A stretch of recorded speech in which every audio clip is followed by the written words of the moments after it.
Todo o universo material é uma linguagem do amor de Deus, do seu carinho sem medida por nós. O solo, a água, as montanhas, tudo é carícia de Deus. A história da própria amizade com Deus desenrola-se sempre num espaço geográfico que se torna um sinal muito pessoal, e cada um de nós guarda na memória lugares cuja lembrança nos faz muito bem. Quem cresceu no meio de montes, quem na infância se sentava junto do riacho a beber, ou quem jogava numa praça do seu bairro, quando volta a esses lugares, sente-se chamado a recuperar a sua própria identidade. Nós e todos os seres do universo, sendo criados pelo mesmo Pai, estamos unidos por laços invisíveis e formamos uma espécie de família universal. Uma comunhão sublime que nos impele a um respeito sagrado, amoroso e humilde. Quero lembrar que Deus uniu-nos tão estreitamente ao mundo que nos rodeia que a desertificação do solo é como uma doença para cada um, e podemos lamentar a extinção de uma espécie como se fosse uma mutilação. Olá, começamos o programa Laudato Si, Cuidar da Casa Comum, que analisa a encíclica do Papa Francisco sobre a questão ecológica. E para conversar hoje sobre esse assunto, nós estamos aqui com o professor da Faculdade de Teologia da PUC, Alex Vilas Boas. Olá. Bem-vindo, muito obrigado pela sua presença. Eu que agradeço, professor Jorge. O professor Alex organizou uma coleção com livros sobre ecologia. Como é que você, como teólogo, entende a encíclica do Papa? Que pontos você destacaria? Bom, na verdade eu fui convidado a participar de uma coleção, né, de meio ambiente e teologia. Então eu escrevi um volume especificamente sobre meio ambiente e teologia, de modo que o tema ele não é novo na comunidade teológica, acadêmica, mas o novo ele se é apresentado por um Papa, né? A novidade está na proposta de que uma tradição religiosa específica, no caso católica, pense a questão do seu papel na modernidade, ou nessa mudança de época, a partir da chave ecológica. Então, Sim. Aí está a novidade, né? Ou seja, e o modo como o Papa Francisco apresenta a questão de abrigar dentro do problema ambiental os problemas sociais e o problema também de ordem existencial, a questão do sentido da vida implicado nessa questão. Então, ele, ao mesmo tempo que ele traz algo que não é novo, do ponto de vista da discussão acadêmica, mas é novo no sentido da síntese que ele propõe e a perspectiva em que ele apresenta, né? Nesse sentido, ele convida toda uma tradição e todo aquele que queira pensar também sobre, a ler esse momento numa perspectiva de ligar ou correlacionar os problemas que vivenciamos nessa época dentro dessa chave ecológica que é já uma releitura do modo de compreensão que os gregos tinham de cultura. Ou seja, a questão ecológica ela está, de algum modo, sendo relida, principalmente a partir da proposta do Philip Kotler, de uma filosofia bioética, né, em que as coisas se situam de modo interrelacionado, a ontologia grega já pensava isso, e que essa interrelação pede um pensar que nada mais é que correlacionar uma coisa com outra. Questões de causa e efeito. Você falou em reler, releitura, em religar, o que isso aí é obrigação de qualquer boa religião, não é isso? Exatamente, exatamente. Além disso, chama atenção um pouco, quer dizer, é a primeira vez que um Papa se manifesta tão extensivamente sobre esse tema, é isso? Sim, certamente, certamente. Não só se manifesta extensivamente, mas ele coloca como chave de leitura, né, do seu papado. Enquanto é a primeira encíclica, então ele aponta de modo que pensar essa correlação existente entre as coisas implicam uma superação de uma cultura de litígio pós-Guerra Fria, né? Ou seja, não é alguém que ocupa o espaço, que detém o espaço de poder, que é aquele que representa os ideais de uma época, mas isso corresponde a todo e qualquer um que queira, de algum modo, se responsabilizar pela questão do ambiente natural. Dito de outro modo, o ambiente natural é o ponto de unidade, é o ponto de comunidade. Ou seja, o ponto de partida, inclusive. De partida, de encontro, né? Tá. Ou seja, o ambiente natural, enquanto espaço do universo, da natureza, não precisa do ser humano. Nós precisamos desse ambiente natural. Quer dizer, além disso, não há, pelo que eu vi, e ele fala umas 2 ou 3 vezes, ele fala assim, nunca é demais insistir, não sei o quê, que tudo se relaciona. É quase um refrão, né? Não é? Tudo se relaciona, exatamente. E o ser humano é a natureza, não é que... Exatamente. Por ser uma natureza reflexiva, tem mais potencial de transformação, ele tem que... Exato. Não pode dominar, ele tem que tomar conta. Exatamente. Cuidar. Exatamente. Nesse sentido, não é um modismo. Isso está no seio da tradição filosófica e teológica, né? Sei. Ele é relido, ele é repensado e reproposto. Me dá um pouco a impressão de que quase que ele botou uns óculos verdes para ver tudo, que tudo é possível ler ou ver do ponto de vista ecológico, que é o conceito de ecologia integral. Sim, é verdade. Alguns até veicularam uma expressão pejorativa, né, que seria uma encíclica verde. Eu não acho pejorativo, eu acho Pois ótimo. é, mas a intenção é pejorativa, né? Bom. Nesse sentido. Mas, de fato, se nós entendemos o que significa o verde como símbolo de toda uma manifestação de mudança de consciência e tal, né, nada menos que verde, né? Nada menos que verde. Então, nesse sentido, é muito positivo. Então, é aquele apelido maldoso que alguém põe e cola, né? E é bom, né? Mas acaba sendo bom, exatamente. Então, de fato, você pensa em esferas que participam, né? Então, o problema existencial do indivíduo participa do problema cultural, que participa do problema social, que participa do problema ambiental. E político também. Necessariamente, né?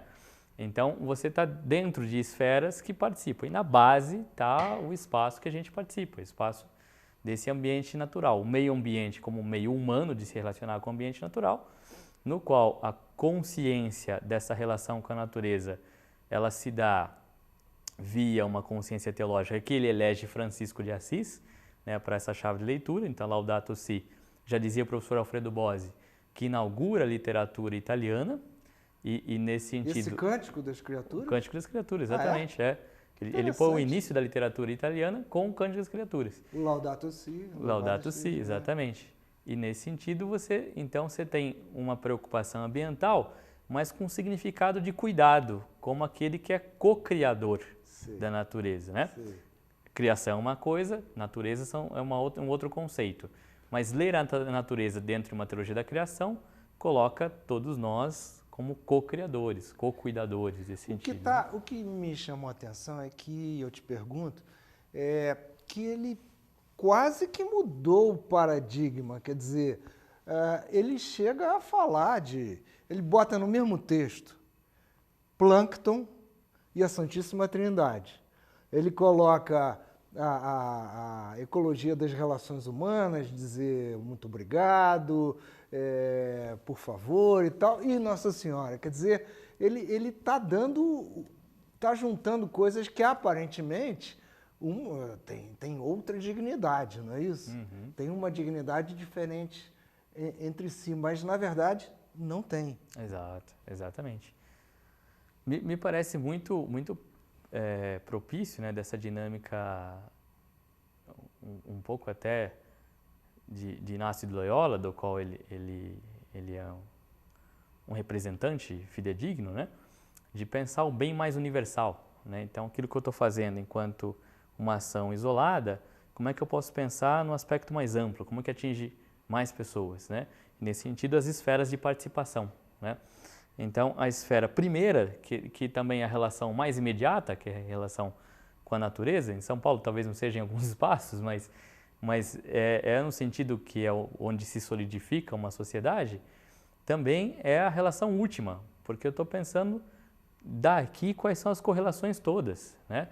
Então, tudo que, de algum modo, por exemplo, eu posso ter uma senhora que está preocupada em cuidar das plantas, e eu estou convidando ela a pensar uma relação maior, a convidar, por exemplo, a pensar em quem eu voto, pensando em políticas de saúde pública, né? Sei, Ou seja, eu estou convidando ela a colocar na sua oração pessoal uma inquietação maior, né? sei. Ao mesmo tempo, eu estou convidando um físico, leitor de Max Planck, né, a não só olhar o aspecto atomizado ou relido, né, dessa realidade quântica, também olhar a beleza não só desse mistério de um olhar do físico, mas também o mistério das relações, Tá. né? Não só esse ponto isolado, mas se nós encontrarmos esses pontos, que beleza nova surge daí, Certo. né?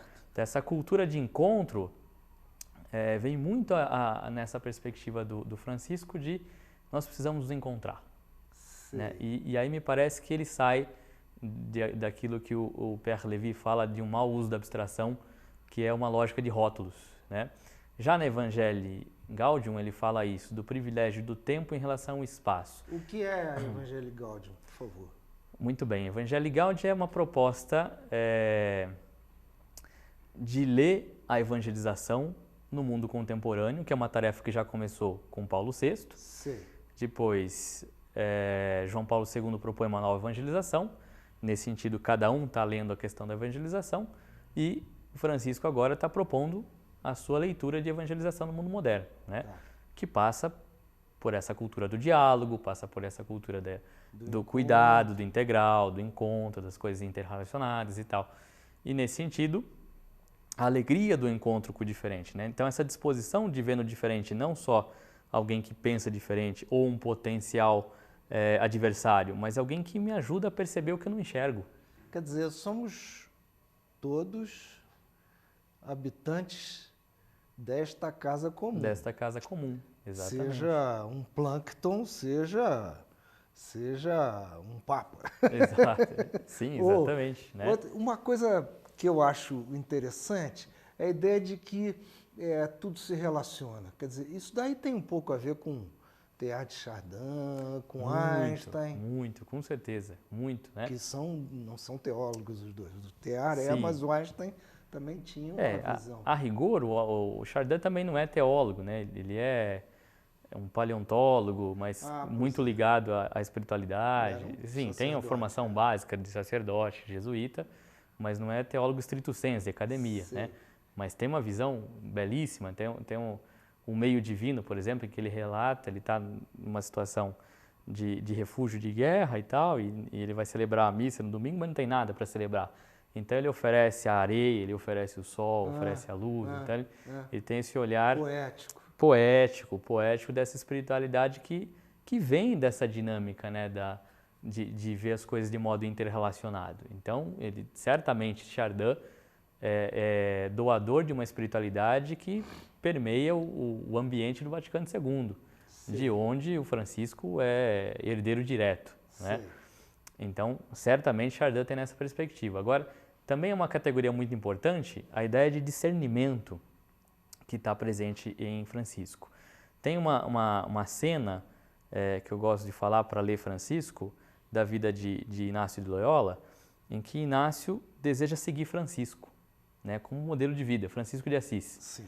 Então ele reza uma noite inteira para Nossa Senhora de Montserrat e ele quer dar a sua roupa de nobre, oferece as suas armas no altar de Nossa Senhora de Montserrat e quer doar a sua roupa de nobre para o primeiro mendigo que ele encontrar. Tal qual Francisco, tirou sua roupa, né, na catedral e passou a viver com os trapos que os irmãos de rua moravam. E aí ele faz isso, ele sai, entrega sua roupa e tal, e segue encaminhada para Jerusalém. Aí no meio do caminho, a guarda local o alcança, né, e fala, olha, a gente conseguiu prender aquele bandido que te assaltou e a gente está devolvendo a roupa aqui que você foi prejudicado aí. E ele falou, não foi bem assim e tal, teve lá uma dificuldade para tentar mudar a história, mas por fim a pessoa saiu. Daí se formulou um princípio muito importante, né, para a tradição da mística inaciana, consequentemente jesuíta. Discernimento, a caridade sem discernimento, nem caridade é. Sim. E o discernimento só acontece na realidade. E a realidade é melhor percebida quando eu ponho o pé nela, né? Tá. Então, eu saio desse uso de abstração, de rotular as coisas, porque pensam diferente de mim, e me aproximo da realidade. Essa realidade vai me dar sinais dessa manifestação do que o outro de fato é, e na Evangelii Gaudium ele usa essa expressão do privilégio do tempo em relação ao espaço. Porque o espaço te rotula, né? Você é assim, tal grupo é assado, tal grupo... Mora em determinado local e assim vai. Você situa, você mapeia. você situa, né? Tá. Rótulos nessas pessoas. E quando você pensa a partir do tempo, você não fala que a pessoa é assim, você pergunta o que fez ela estar assim, né? Tal lugar não funciona, mas não é porque ele não funciona, por que ele está assim? Então você mapeia processos históricos mais do que rótulos, né? Tá. E na medida que você entende processos, outros processos podem interferir na mudança processual, evidentemente. E eu acho uma coisa sensacional nessa encíclica Laudato Si, quando o Papa fala da ação local. Apesar de ser espaço, mas é um espaço não isento de tempo, porque Exato. quando você conhece aquele local, você vê de onde ele veio, quais são as perspectivas, Exato. potencialidades e tal. Exatamente. E isso daí é muito legal. Essa ideia de que tudo se relaciona a partir do local, a partir do pequeno, porque ele está falando para 1 bilhão e 200 milhões de católicos, né? E para a humanidade toda também, na verdade. Ele não está falando só para os católicos, mas ele é o líder desse segmento. Acaba dando a ideia de que você fazer uma coisa pequena, sabendo que ela se relaciona com uma coisa maior, é um pouco a dialética entre a árvore e o bosque, né? Isso tem função. Exato. Apesar de que qualquer gesto pequeno, ele é importante, mas você tem que saber que significado tem, como Inácio doando sua roupa, não é? Exatamente. E o local que é contextualizado, né? Ou seja, esse local não cabe no rótulo espacial, atemporal. Esse local tem uma história, esse local tem algo que é concreto e que, às vezes, implode esse rótulo estabelecido, né? No pós-guerra, nós tivemos situação, no pós-Guerra Fria, né? Nós tivemos situações muito litigiosas, e você define, não, tal movimento é assim, tal pastoral é assim, tal intelectual é assado, e aí você mata qualquer riqueza possível desses ambientes situados, né? Então não tem mais o que ouvir, não tem mais o que dialogar, porque eu já fechei o rótulo. Certo. Né? Então, esse voltar ao processo histórico, esse situar o local como contextual e esse interrelacional, ou seja, esse ponto local está ligado com o todo, que é maior, né? Isso quebra essa visão litigiosa de cultura, né? De bem e mal. Alguém está do lado negro da força e alguém está do lado do bem, luminoso. Então, um é mal, outro é bom. A realidade é mais complexa que isso, né? Então, penso mais que acho, quando ele adentra a questão de uma chave de leitura ecológica, ele resgata a complexidade do pensamento. Né? Como assim? De elencar, para além de uma lógica linear, a possibilidade de que uma causa gere vários efeitos e que um efeito possa gerar várias outras causas. Sei. Tem processos em cadeia, né? Sei. Que no todo faz sentido. Né? Então, outra coisa interessante que tem um pouco a ver com isso é que ele cita, ele não está reivindicando para si a originalidade disso que ele está propondo.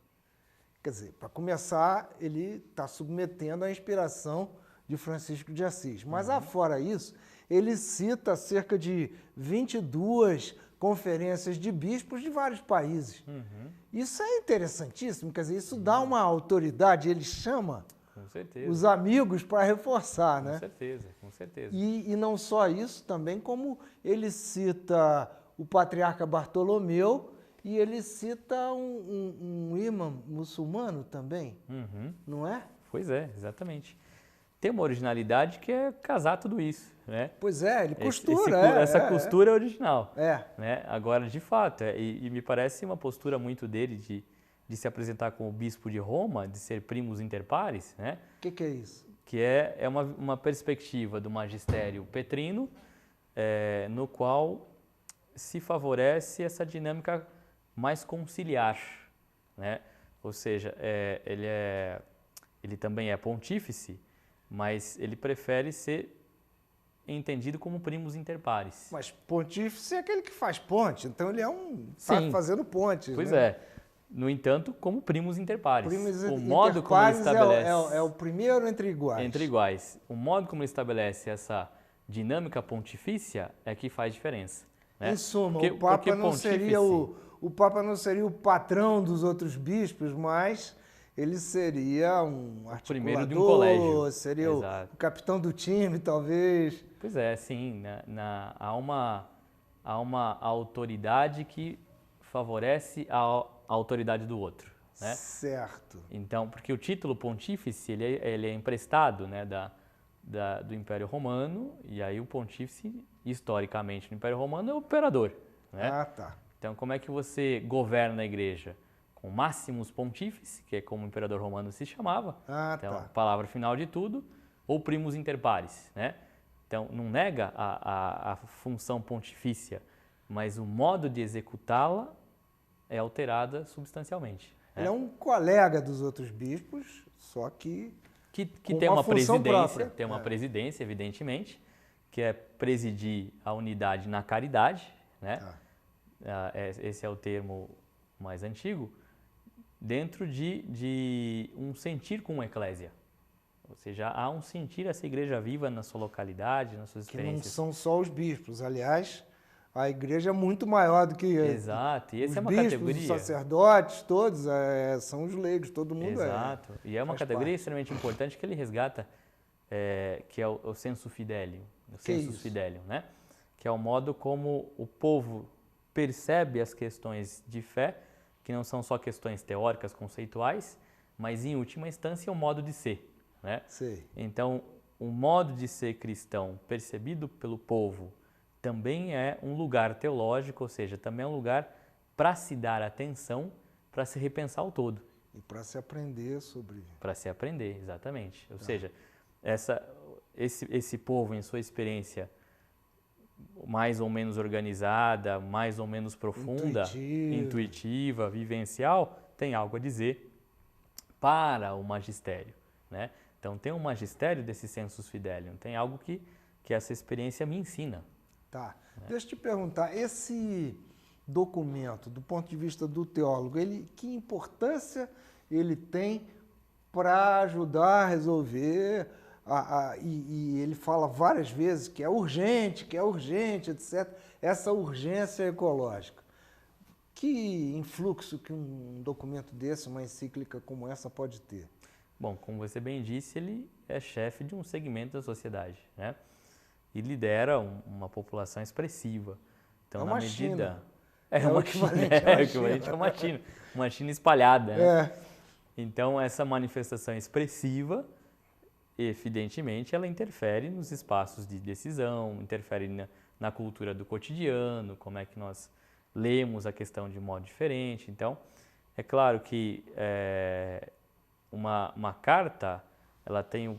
A carta é o desdobramento das cartas paulinas, né? Sim. Então, a carta paulina é uma leitura do evangelho para aquela comunidade. Sim. A encíclica se pretende nessa função. É uma leitura do evangelho para esse momento da história, para essa comunidade. Então, ela tem um peso muito forte. E, nesse sentido, esse peso colabora para a cooperação dos espaços de transformação dessa consciência.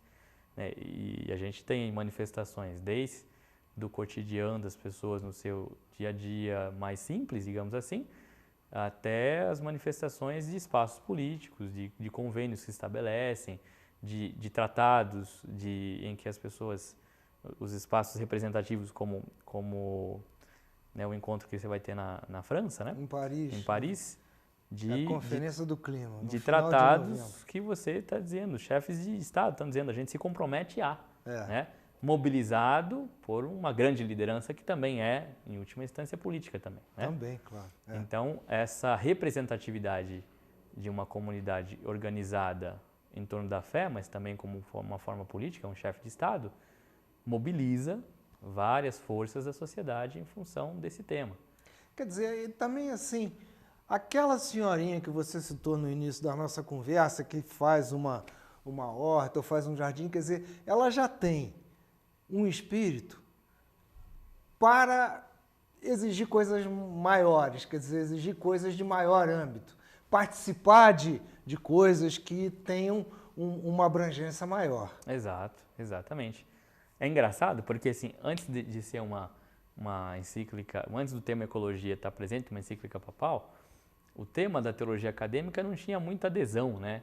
Assim, o católico não se via muito bem chamado a pensar a questão ecológica. Sei. A gente discute isso desde 2007, 2008. Então, é um tema que parece que não casava muito bem com a tradição, né? Sim. Agora não, agora a questão ecológica está na pauta do dia. O católico tem que pensar a questão ecológica. Tem uma hora lá que ele fala, né? Isso daí não é opcional, uma coisa assim. Exatamente, né? Então, agora o católico, então isso é uma coisa também que me toca, que me diz respeito. Então, e é uma bela também a demonstração de como a teologia magisterial dialoga com a teologia investigativa. Né? É um tema que já vem sendo discutido Certo. e que ele incorpora, ele fala, não, isso aqui é importante, né? E aí você redimensiona certamente uma tradição. Então, essa senhora que reza o terço também tem que se preocupar com o meio ambiente. Tá né? certo. Que é uma criação. Que é uma criação, exato. E esse meio ambiente abriga tantas outras coisas, né? A questão é como é que as coisas estão interligadas.